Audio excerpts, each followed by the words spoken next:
you feel that Shapiro and Atkins and group are under a tremendous amount of scrutiny this ball season?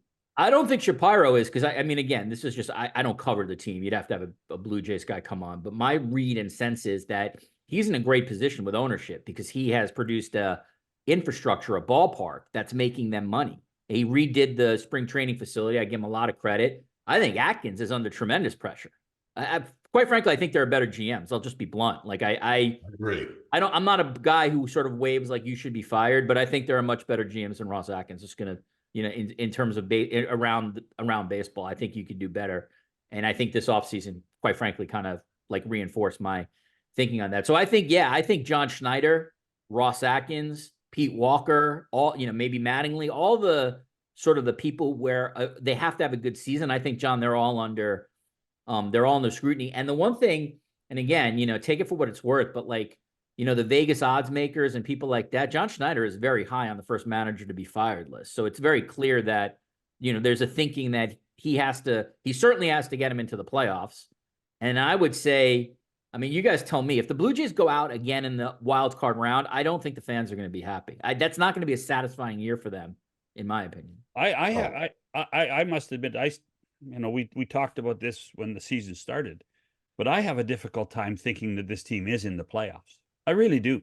I just, and I think, seven is not the greatest indicator of things, but the ebbs and flows and the spurts, and whether their pitching now has turned around might change that, but you don't necessarily see eight guys in the field in sync at the plate, and then you don't necessarily see the pitching in sync when the fielding's or when the hitters are good. So I just have a difficult time getting this team in the playoffs, period, which I think compounds what you're talking about, Richard. I think they're over 500, John, and it's not like they're 5-13, right? They're 9-8 as we speak now, and they're in a very tough division, obviously. So it's hard to get that spot. I think they have, in some ways, they have set themselves up where they almost have to, in my opinion, go to the ALCS for everything to be considered a success with the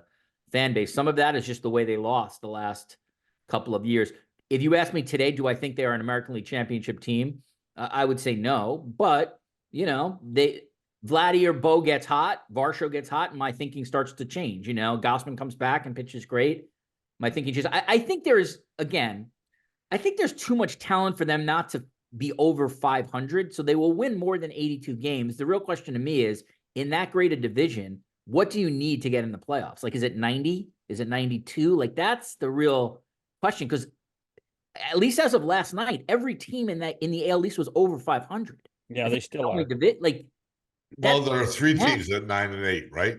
Yeah. So like that whole division is going to be good all year. I mean, people who thought Boston was just going to stink, they're not, clearly. And the Yankees are playing much better than people thought. So that's just tough for the Blue Jays. I know the schedule's different. It's not like they have more games like in the past, but still, it's the other teams have the same schedule roughly, right? It's not like the Orioles aren't going to play who the Blue Jays play. So that's what worries me is I think every team in that division is just really good. And it's going to be tough to get the playoff spots.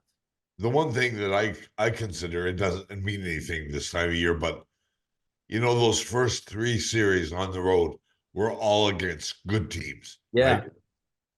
And when you get those out of the way, you can look at this team a little bit differently.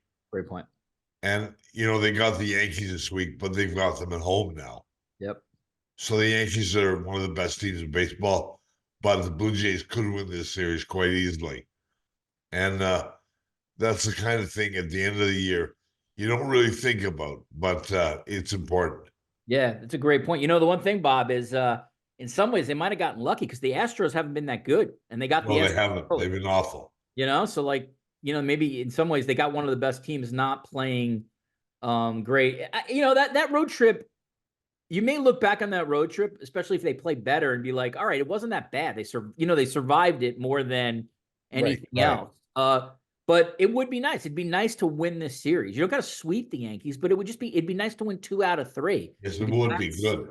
That's how you start to obviously move up a little bit. I'm really curious to see how they play against the Orioles, because that team to me has a potentially great lineup. And, they once upon a time, they owned them. And then, how it flipped, the Orioles then owned them. Yeah. So I'm really curious to see, how those two teams match up, because I think that team scares me much more than the Yankees.